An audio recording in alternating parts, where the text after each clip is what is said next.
Hi, everyone, and welcome to another edition of the 97 UX Things podcast. Dan Berlin here, your host and book editor. I'm joined this week by Megan Campos, who wrote the chapter Diverse Participant Recruiting is Critical to Authentic User Research. Welcome, Megan. Thanks, Dan. Thanks for coming on the podcast. Can you tell us a little bit about yourself? Yeah, I'm excited to be here. Excited to be included amongst this group of really talented people, authors. So I'm a UX researcher. I am the Director of Experience Research at MadPow in Boston, where we formerly worked together. I have my master's degree from Bentley University in Human Factors and Information Design, and I care quite a lot about inclusive research practices. Great. And can you tell us about your UX journey? How did you discover UX, and how did you wind up where you are today? Yeah, so like everyone else, I think I have a winding journey to get here. I was a sociology major as an undergrad, which led to a lot of interest in the nuances of identity, how people relate to one another, what society looks like and why it looks that way. From there, I worked in academia for quite a while. I was in development, so fundraising, which is a whole Right. thing. Found my way to website strategy, which involved information architecture, brushed sort of tangentially with UX, and gave me an intro to Bentley as a potential course offering.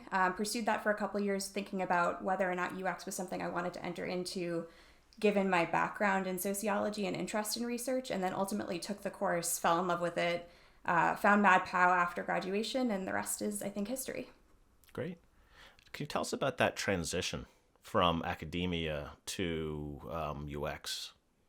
Yeah, I don't think it was a direct transition. I knew that where I was working, what I was doing was not what I wanted to do. Fundraising is a lot like cold calling and sales. It's not Right. fun. You're reaching out to people and asking them for money. And while I believe in education, it just wasn't a calling for me. So I was really interested in what this firm Jackrabbit was doing in Milton. They were making websites, doing design work. I've always had a little bit of a creative flair, so that's how I ended up trending in that direction. But I didn't find the work of just website design without any meat behind it to be really fulfilling, either creatively or personally, professionally. UX and what it offered as far as depth and the ability to really dig into the human experience were super appealing to me. And I think that really explains the crux of the transition. The actual steps I took were a lot lengthier. Right. Can you tell us a little bit about that, actually? So you mentioned going to Bentley, but any other steps there worth mentioning to folks? Yeah, I think the most critical thing I did while I was at Bentley was do a lot of informational interviews. I am not someone who is naturally inclined towards networking, but I also didn't have that many connections to UX professionally outside of the context of my Bentley cohort or other alums.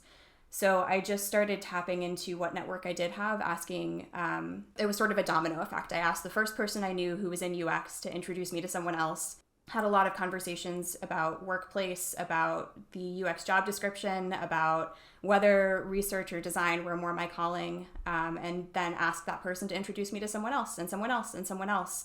And that was really how I learned about what it means to work in UX, how I understood that I wanted to be more on the research side than the design side, and how I built up a professional network. That's wonderful. And that was pre-pandemic. These days, that's a great way for folks to get out and network. We were allowed to handshake then, which was nice. Right. It was. Great. Thank you for that. Your chapter, Diverse Participant Recruiting is Critical to Authentic User Research. Can you tell us about that, please? Sure. So I mentioned that I have an interest in inclusive research that I think is rooted in my sociology background. It's also rooted in my own journey through identity. I'm half Latina and half Irish, which for me, growing up was confusing, interesting, continues to be something that I engage with regularly. But I think that made me more observant of who we were talking to when we did user research. So when I was in grad school, I noticed that we were fielding mostly white, mostly middle or upper middle class, mostly fully physically able people, highly educated, not a whole lot of diversity. And I would ask why. I would ask why we weren't making more of an effort to pull in a more diverse field. And the answer was always that didn't matter. Yep. We were running a usability test, or we were looking at something that was in sort of a vacuum. It wasn't, the real world didn't come into play so much. But the truth, as I see it, is that who we are plays a lot into how we behave, what we experience, what we believe, what our attitudes are. So I started thinking about how we could yield a more diverse recruit. I also wanted to understand whether this was a problem I was seeing or whether it was something that everyone in the field was seeing. So in the process of developing a thesis around this, I ran a survey, and as it turns out, a lot of people are seeing that same thing, and they are a little bit mixed on whether or not to care about it. So my chapter really focuses on the need to have a diverse recruit and also the tactics that one might take to get there. So I talk a little bit about some of the things that I do and that really our practice at MadPow does now on a regular basis to make sure that we don't have that all white, all heterosexual, all upper middle class, all highly educated field to work with. And it's really yielded some interesting findings and insights in the studies that we run. So my chapter, takes on those tactics. Wonderful. Yeah, and working with Megan through those years has been such a good influence on me and my practices as well in terms of the recruiting and making sure there's an inclusive audience here. So I want to thank you for that. No, thanks for deploying the tactics. Yeah. Cool. So let's dig in there. Can you tell us a little bit about those tactics? Yes, and fortunately I have my book in front of me so I won't forget everything. Perfect. So the first is to really do some thinking around who it is you want to recruit. I've done a lot of thinking recently around not wanting to boil the ocean, because if you try to include absolutely everyone of every identity, of every level of intersectionality in every recruit, you're going to get at best one of everything. And as we know, there's sort of a minimum you need to hit for user groups. Right. So thinking really deeply about who you're not speaking to, who could be a critical voice in your user audience, and making sure that you're being thoughtful about how they get included in the recruit. But that first step is that identification. Think about what diversity and inclusivity mean in the context of your product or experience, and who you need to include who hasn't been traditionally included. Question for you there. Yeah. We often hear that the audience is everyone. You know, the audience for this product is everyone. How do we get by that? How do we get around that statement? I think slowly and steadily. Just because you're not including everyone with every study doesn't mean you can't eventually talk to everyone. I think there's also an argument to be made. I've heard other folks make this argument that you could start by over-recruiting or over-representing those people who haven't been historically represented, because we've spent so long talking to the same group of people. It may behoove us to go the other way, start recruiting more Black folks, start recruiting more folks who identify as LGBTQIA+, because then we can start to build a database of information that will allow us to make more inferences, that will allow us to have historical knowledge about their wants and needs as they relate to our product or experience. And you can add on more characteristics as you go, but start by identifying the most salient, neediest groups that you haven't yet talked to and work from there. So I think the short answer version of that is eventually get to everyone, but start with a select few. Yep. That's a great point. The knowledge base that we have is built from such a homogenous group. So let's start going the other way. Yeah, and we may circle around to this eventually, but I think the argument for inclusivity is that when you build for the needs of a niche or marginalized community, you end up making the product or experience better for the whole. I can think of instances when we've done inclusive recruiting where things that have been brought up as a really significant pain point for one group that hadn't previously been spoken to was a less significant but still present pain point for the more homogenous group of people. Yep, absolutely. Same with accessibility. It's the same story. Yeah, exactly. Yeah, it's worth thinking of them in sort of the same breath, because I think the approaches we take are going to be similar across accessibility and inclusivity more generally. But we've only really, I think, focused on accessibility for a long period of time when it's worth taking identity into the conversation as well. Right. When we design for everybody, we make it better for everybody. Exactly. Yeah. So the other thing I found when we were going through recruit screeners in grad school, and then in the beginning of my time at MadPow, is we were asking for a mix of people. We'd say we want a mix of racial identity or a mix of ethnicity or a mix of gender. And usually it did not result in a mix. We'd get, maybe one Latino person or maybe one person who identified as gay, if any. I have a memory of this one recruit we ran where we asked for, I think, 3 to 5 people who were not white, and the recruiter came back with 100% white people. So the lesson learned there is to get really, really specific with the numbers that we ask for. Usually it's not a range, it's not 3 to 5, it's no fewer than or exactly 3 or exactly 5. And when it comes to the breakdown of those numbers, sometimes you can look at your existing user population and make inferences there. If that doesn't exist, I've used census data with the acknowledgement that it is not 100% accurate of some people, especially immigrant communities, people of color, sometimes do not identify in the census quite as much, so also speaks to the need for overrepresentation of some groups. But I found that the more specific I am with my quotas and my margins in a recruit screener, the more successful I am at yielding a diverse participant list. Yep. And so important to be specific in screeners overall. Tell me about that time it came back 100% in one group. What's going on there? Why is this happening? Recruiters, I think, will tell you that there are certain populations that it's hard to find. I would argue that we've always looked in the same places. A lot of spaces are unidimensional in some ways, and if recruiters are going to the same locations or the same phone banks or the same communities to make their asks, they're going to get the same group of people every single time. I think there's a huge need with recruiters to go into new communities, look into new spaces, look at creative ways of recruiting and building trust with organizations like churches and hospitals, because otherwise, it's going to be hard to yield people who don't look the same as everyone else we've talked to, because they're going to the same pools over and over and over again.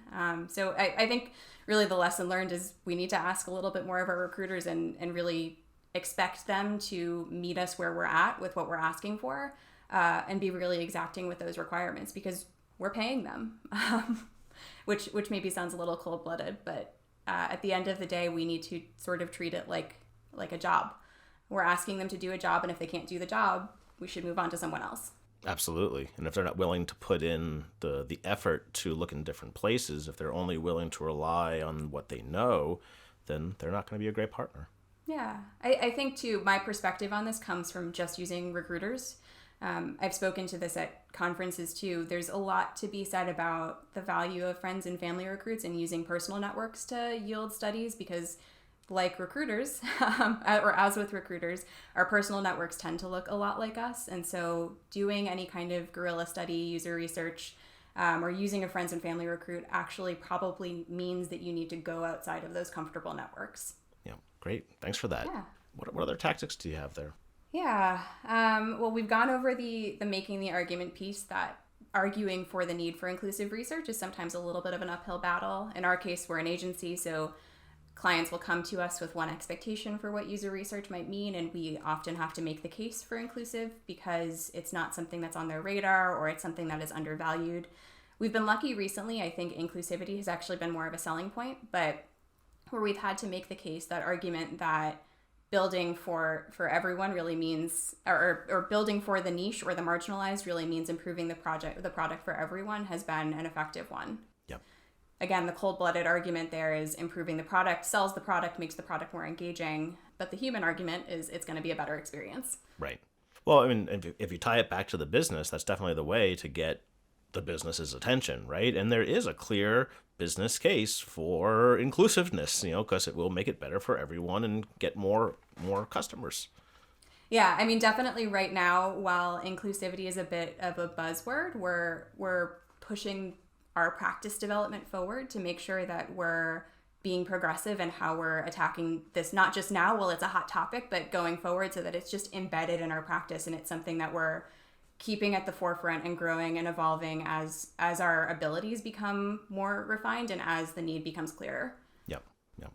I guess the one thing to drive home with the recruiter piece a little bit more is staying with the numbers that you request. So with that one example where the recruiter came back to us with homogenous group of participants, we had to go back to her and say, nope, that's not what we asked for. We need to see at least this, this, and this, and then came back again with not this, this, and this. Right. And we had to go back again and say, no, we really mean it. This is what we're looking for. We won't budge on this. And then she delivered. We got what we asked for. I've been starting to be proactive about this with recruiters, meaning that those recruiters that we use over and over and over again, I'm reaching out to you at the conclusion of projects to say, just so you know, this practice of turning around a homogenous participant list is not going to be acceptable anymore. Our expectation is to see screeners that, or see participant lists that match our audiences, which means that they need to be diverse and sometimes overrepresenting those criteria that we consider to be diversifying. And that in itself has gotten a mixed response, but I think it's sort of set the stage that going forward, this is going to be our expectation. And when I have to make a request to send a bid in for recruitment, the expectation is redundantly made there so they know what I'm going to be asking for. And if they're waffling or they don't think they can deliver or they're asking for more money for diversity, that to me tells me about the quality of the recruiter. Yeah. Now, you and I have the luxury of choosing recruiters generally because we work as consultants or in an agency. But often enough, large companies have contracts with large recruiting agencies, and you can't. Some folks can't go out of that. Any tips for working with existing recruiters who traditionally may not have this that folks are currently working with? Yeah, I think it's outside of my realm of experience and expertise, but so these are assumptions that I'm making here. But I think that part of it is being a partner to the recruiter in the same way that we expect a recruiter to be a partner to us, a good, trusted partner, which means working together and coming to a mutual understanding. So if you have a recruiter you have to work with, bring them to the table before a study is happening to say, this is the direction we're going in. We need you to go with us. What are your current practices, and do we need to make any adjustments? Can we help you make any adjustments to those practices so that you can reach the people we need to speak to? And again, I don't know how malleable those relationships are, but it seems like if you're on a long-term contract with someone, there's, again, based on how we work with our clients, there should be flexibility and willingness to change according to the new standards or whatever the standards are that are evolving. Yeah, definitely. And folks may need to work with procurement, for example, to make that case. Yeah. So Megan, was there anything else about your chapter that you were hoping to convey here today? I think that there's a broader theme, right? So recruitment is one step in the research process. Research is a whole lot of processes all the way through to actually facilitating interviews, doing synthesis, analysis, and readouts. The whole process needs an overhaul. I think this is a really important first step, but the things I'm thinking about that are on the horizon include moderator positionality, thinking about the privilege and position of the moderator while they're facilitating the study, thinking about any biases and assumptions that are explicit or implicit during the analysis process, and thinking about how that bleeds into the readout and any future studies going forward. There's a tendency, I think, to treat inclusivity as a one and done or a silver bullet, and it is not. It is a thing that has to keep growing and evolving, and I certainly do not know the most about this. I know very little about this. I know one small corner of this, but I think if someone were to take away anything from this chapter, it's that there are small tactics we can take to make a meaningful difference that will add up over time. And I really hope that this push towards inclusivity is just the beginning of a larger trend that continues. Absolutely.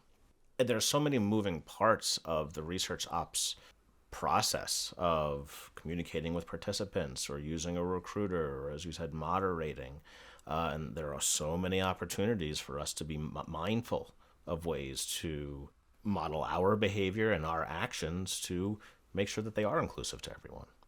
Yeah, agreed. I think, research is foundational. I know at MadPow it's part of almost all of the work that we do. And so whatever decisions we make or practices that we change have a significant follow-on effect. I can see that happening even as we just start to think about it. So yeah, I think there's a lot of ability for researchers to make a change at every level. Yeah. So thank you for all of that. In our final segment here, we'd like to get a career tip for folks, either for folks breaking into the field or have been in the field for some time. Do you have a career tip for folks? Can I go one early stage, one late stage? Sure.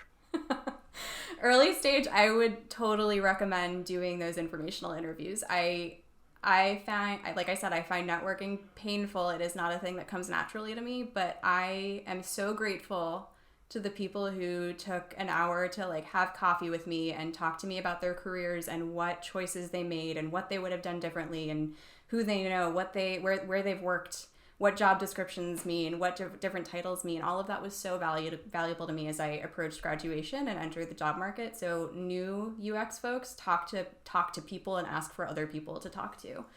That's my biggest piece of career advice. Yeah, and UX people are the nicest people in the world, and they were so willing to talk to folks. So people shouldn't be scared about just approaching strangers even to ask.